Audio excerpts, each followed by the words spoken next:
Waalaikumsalam. Waduh, ntar itu tahun ini dia umurnya 9 tahun. 9 tahun. Sekarang dia kelas 4 SD. Oh, tapi kan nggak kerasa nih 2 tahun, 3 tahun lagi. Karena pasti dokter Aisyah juga tahu. Zaman aku aja kalau boleh sharing, SMA aja waktu itu udah beredaran itu yang namanya. Karena waktu dulu tuh dok, aku dari Bandung. Pindah ke Jakarta karena syuting dan lain-lain. Di Jakarta aku kan sendirian, nggak ada orang tua. Emang aku kerja sendiri ya di situ. Ya udah karena. Tapi kan aku berpikir lagi, apalagi zaman aku aja, aku SMA mungkin berapa? 20 tahun lalu kali ya? Iya, kira-kira lah ya. Masih muda nih sekarang. Enggak juga, 37. 37 tahun dia kira-kira 20 tahun yang lalu. Betul. Apalagi zaman sekarang gimana dong dok ya? Kita bahas yang narkoba dulu deh, baru nanti kita bahas ke rumah tangga. Iya. Memang mulanya saya sebetulnya dokternya ngurus masalah narkoba. Ya, karena itu kan kita lihat setiap hari lihat anak bermasalah ina inu gitu ya. Ternyata pas diteliti-teliti, oh faktor kontribusinya masalah pola pengasuhan. Itu dan penting ya. Bukan berarti orang tuanya nggak benar ya, tetapi kadang-kadang ilmu bahwa ini nggak boleh, ini boleh, ini nggak boleh, ini boleh, itu yang kurang. Oh gitu ya dok ya? Iya. Kan kalau zaman dulu kita tarik zaman dulu ya. Misalnya kita keluarga muslim, kan yang diharamkan khamr gitu kan. Dulu kan orang tua kita pikir yang namanya khamr yang minuman keras aja gitu kan. Padahal sebetulnya semua yang memabukkan khamr. Oh tuh, semua yang memabukkan itu khamr gitu kan. Tapi dulu kan juga orang tua mana ngerti ya, ada cimeng lah, ada etep lah, ada ubas lah. Iya bener. Makanya kan nggak ngerti. Jadi mereka pun belum sempat ngasih tahu ini yang nggak boleh, ini bahaya, ini kan gitu ceritanya. Dulu itu saya pernah ngeliat pakai mata kepala saya sendiri. Waktu itu ada saudara saya. Jadi waktu itu saya masih SMP. Saya mana ngerti. Gitu-gitu waktu SMP tuh aku masih belum ngerti. Aku tuh termasuk kalau SMP itu polos. Karena aku sampai detik ini ngerokok aja enggak sebenarnya. Ngerokok tuh aku tuh enggak. Baru aku mulai gitu di SMA lah karena tinggal aku sendiri. Pertama kali itu aku punya saudara. Aku lagi belajar nyetir mobil di dalam komplek. Tiba-tiba pas mau keluar komplek itu kan harusnya muter balik ke komplek. Udah lu muter keluar. Udah ikutin aja jalan sampai belajar. Ternyata aku tuh nggak tahu gimana nyampe lah waktu itu di satu gang. Aku nungguin aja. Terus saudara aku tuh turun masuk mobil. Udah setir lagi pulang. Itu aku baru belajar nyetir. Nyampe rumah gitu ya, buru-buru gitu. Nyampe rumah. Terus dia buru-buru masuk kamar mandi. 4 jam gak keluar-keluar. Yang dobrak almarhum papaku. Ternyata dia lagi pakai ini. Putau. Wah, dari situ tuh aku kaget sampai begitu gitu. Nah, itu zamanku gimana zaman sekarang itu aku takutin loh. Iya. Bener, Dan sekarang kan gampang diperolehnya itu. Itu dia, gampang banget diperolehnya. Ada yang berbentuk candy lah. Ada yang berbentuk rokok elektrik lah sekarang. Iya. Tapi gimana ya saya tuh jadi khawatir banget karena ya apalagi perkembangan zaman kayak gini. Saya juga dulu pernah berurusan kan. Waktu itu saya tahun 2013 pernah berurusan lah. Karena awalnya juga karena ketidaktahuan. Iya, itu kan masalah itu. Karena ketidaktahuan. Ya sekarang saya jadi takut gimana dok ya? Ya sebetulnya gini, yang penting kalau kita pola pengasuhan kan ada namanya peraturan, ya kan? Terus ada do and done, gitu ya. Ini yang boleh, ini, yang tidak boleh ini. Itu tuh yang harus diperkenalkan pada anak-anak. Dari sekarang ya? Iya, dari sekarang aja masih kecil. Bukan langsung misalnya ini cimeng, ini bukan itu. Ini misalnya cairan untuk pembersih kamar mandi ini bahaya karena mengandung obat-obat keras yang ini apabila kena tangan bisa tangan melepuh. Anak-anak tuh harus dikasih tahu, ya kan? Ini obat pembunuh hama, serangga, kan ada deket di rumah kita kan itu, ya kan? Nah mulai dari situ jadi jadi edukasi sebetulnya kasih tahu ini. Terus misalnya obat untuk minum obat aja, obat demam kah, obat batuk. Kalau misalnya dia masih balita, ini obat batuk, ini obat dikasih tahu juga.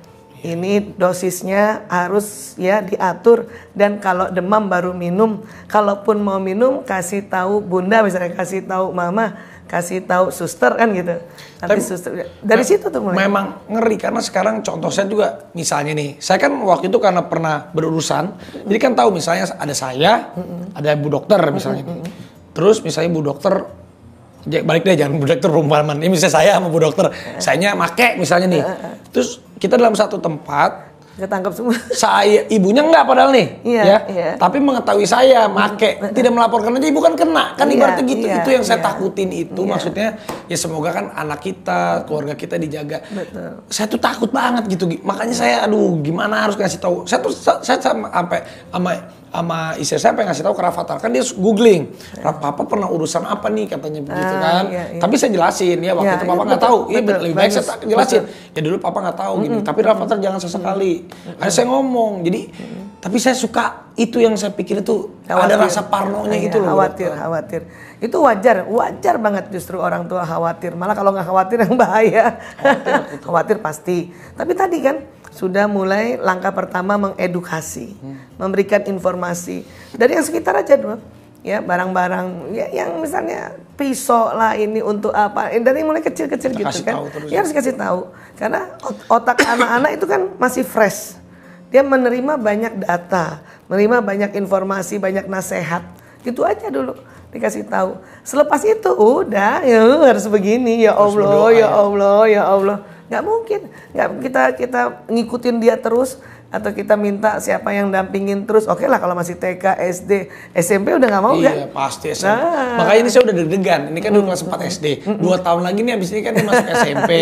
Rata-rata SMP anak zaman sekarang, zaman saya aja udah heboh apalagi anak zaman sekarang. Iya. Hanya sekarang ini banyak ahli-ahli psikolog, pedagogi itu yang semuanya mengatakan anak sekarang memang perlu orang tua. Ya zaman kita dulu atau mungkin saya lah yang tahun 60-an, mungkin lahir tahun apa sih? 87 Bu. Oh masih muda banget, milenial. Tapi masih masuk tuh. Kita zaman dulu lingkungan yang jadi orang tua kan. Jadi kemana-mana kita ada yang larang, ada yang orang lingkungan merhatiin. Kalau ada yang nggak enak kelihatan perilaku kita, berani negur lingkungan. Nah, sekarang kan enggak. Sekarang anak-anak tuh memang butuh orang tua. Sehingga zaman dulu kadang kita masuk SMA daftar sendiri loh.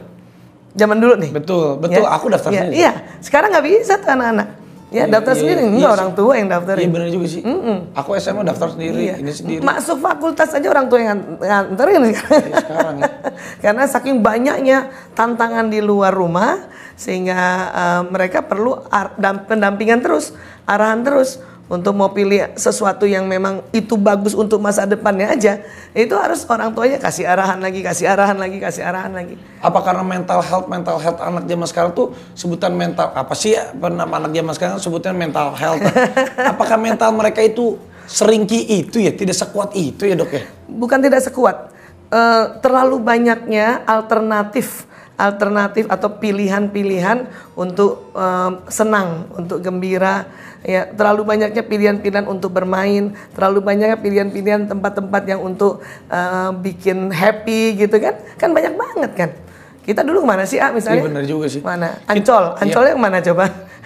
Iya benar juga. Sekarang lumba-lumba, cuman gitu doang kan? Kalau sekarang tuh down dikit langsung cepat punya alasan untuk dia lari gitu maksudnya. Rapuh apaan sih padahal gitu gak ada. Iya padahal jangankan urusan hidup, urusan tertekan dalam pekerjaan aja atau dalam tugas aja mereka udah bisa langsung down. Kenapa bisa gitu ya anak zaman sekarang ya?